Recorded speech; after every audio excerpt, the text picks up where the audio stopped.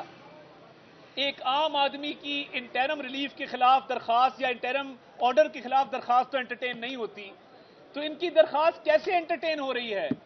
اور میں بڑا کلیئر ہوں اس معاملے میں کہ کیونکہ چوری ثابت شدہ ہے اور ملزم کے پاس اپنی صفائی میں کہنے کو کچھ نہیں ہے اور توشہ خانہ کے تحائف لیے بھی ہیں، ڈکلیئر بھی نہیں کیے، بیچے بھی ہیں، بیچ کے جو رقم حاصل ہوئی وہ کھائی بھی ہے، اس لیے ٹرائل کورٹ سے خوف ہے کہ ہم نے مقدمہ یہاں نہیں سننے دینا، ہم نے ہائی کورٹ جانا ہے، سپریم کورٹ جانا ہے، ان کو کبھی ایک تکنیکی بنیادوں پہ نقطے پہ پھنسانا ہے، کبھی دوسرے نقطے پہ پھنسانا ہے۔ تکنیکی بنیادوں کے علاوہ اعلیٰ عدلیہ میں جانے کا کوئی جواز نہیں ہے۔ اتنی سی بہادری ہوتی، اتنی سی دلیری ہوتی، یا اتنا سا خوف خدا ہوتا، یا اتنی سی غیرت ہوتی تو آج میرٹ پہ اپنا کیس آرگیو کرتے، میرٹ پہ بتاتے کہ چوری ہوئی ہے کہ نہیں ہوئی۔ اس طرح کے فضول بہانے کر کے راہ فرار اختیار کر کے اعلیٰ عدلیہ کا دروازہ نہ کھٹکھٹاتے۔ کیا اب یہاں تک نوبت آ گئی ہے کہ جو آخری موقع ہے اپنے صفائی میں، اپنے حق میں ایک سٹیٹمنٹ دینے کا، اس میں بھی سپریم کورٹ کو کہا جا رہا ہے سٹے دے دیں، اور آج کس حیثیت سے ان کے وکلا سپریم کورٹ کے چیف جسٹس کو ملے؟ میں یہ سوال کرنا چاہتا ہوں، کیا یہ فیسلٹی، کیا یہ سہولت تمام تر جو سائلین ہیں ان کے وکلا کو حاصل ہے؟ کیا کسی بھی سائل کا وکیل اٹھ کے سپریم کورٹ کے چیف جسٹس کا دروازہ کھٹکھٹا کے اندر جا کے ریلیف کی صدا کر سکتا ہے؟ کیا اس کورٹ میں موجود تمام سائلین ان کو کہا جائے کہ وہ اپنے وکلا کو کہیں کہ آؤ سپریم کورٹ چلیں اور چیف جسٹس سے ٹائم مانگیں اور چیف جسٹس سے مداخلت کی درخواست کریں؟ کیا جب کیس اپنے حتمی مراحل میں داخل ہو چکا ہو اور ایسا داخل ہو چکا ہو کہ ملزم کی جو آخری ایک سٹیٹمنٹ ہے صفائی کی وہ داخل ہونی ہو، اس سٹیج پہ کیا چیف جسٹس سے ملاقات کر کے یہ استدعا جائز طور پہ کی جا سکتی ہے مداخلت کی؟ کس حیثیت میں ان کے وکلا چیف جسٹس کو ملے اور کیوں ملے، اور چیف جسٹس نے ان سے ملنے سے انکار کیوں نہ کیا؟ اور اگر یہ کیس اس سٹیج پہ ہے تو ان کو جج پہ عدم اعتماد اب یاد آیا کہ جب کیس حتمی مراحل میں داخل ہو چکا ہے؟ کیا ان کو چیف جسٹس سے ملاقات اب یاد آئی؟ کیا تمام سائلین کی درخواستیں صبح دائر ہوں دوپہر نمبر لگ جاتا ہے؟ اور کیا ان کے وکلا کو چیف جسٹس کے چیمبر میں بلوا کر ملوایا جاتا ہے؟ ایک ایسا انڈر ٹرائل اکیوزڈ، ایک ایسا ملزم جس کا مقدمہ زیر سماعت ہے، اس کے وکیلوں کا چیف جسٹس سے ملاقات کرنا ہی میں سمجھتا ہوں کہ غیر قانونی ہے۔ چیف جسٹس کو ان کو ہیئرنگ نہیں دینی چاہیے تھی، چیف جسٹس کو یہ ملاقات کیس کی اس سٹیج پہ نہیں کرنی چاہیے تھی، ان کو کہنا چاہیے تھا کہ آپ ٹرائل کورٹ جائیں اور ٹرائل کورٹ میں اپنا مقدمہ سنوائیں۔ جس دن سٹیٹمنٹ ریکارڈ ہونی ہو اس دن سپریم کورٹ یاد آتا ہے۔ یہ اعلیٰ عدلیہ کے دروازے کھٹکھٹانے سے اور بار بار تکنیکی بنیادوں کے پیچھے چھپنے سے آپ کی چوری نہیں چھپے گی، توشہ خانہ کے تحائف نہیں چھپیں گے، آپ کو یہ کیس بھگتنا ہوگا، ایک ایک پائی کا حساب دینا ہوگا، اور تکنیکی بنیادوں پہ اب بھاگنے کا موقع نکل چکا۔ جو عدم اعتماد آپ نے جج صاحب پہ کیا وہ آپ کو اب یاد آیا؟ فرد جرم پہ اعتراضات آج یاد آئے ہیں بحث مکمل ہو جانے کے بعد؟ تو میں سمجھتا ہوں کہ عمران نیازی کے پاس اب صفائی دینے کو کچھ نہیں ہے، چوری ثابت شدہ ہے، راہ فرار اختیار کی جا رہی ہے، تکنیکی بنیادوں پہ کبھی سپریم کورٹ سے مداخلت کا کہا جا رہا ہے، کبھی ہائی کورٹ سے، مگر وہ ٹرائل کورٹ میں اپنا مقدمہ سنوانا نہیں چاہتے، نہ اس کو آگے لے جانا چاہتے ہیں۔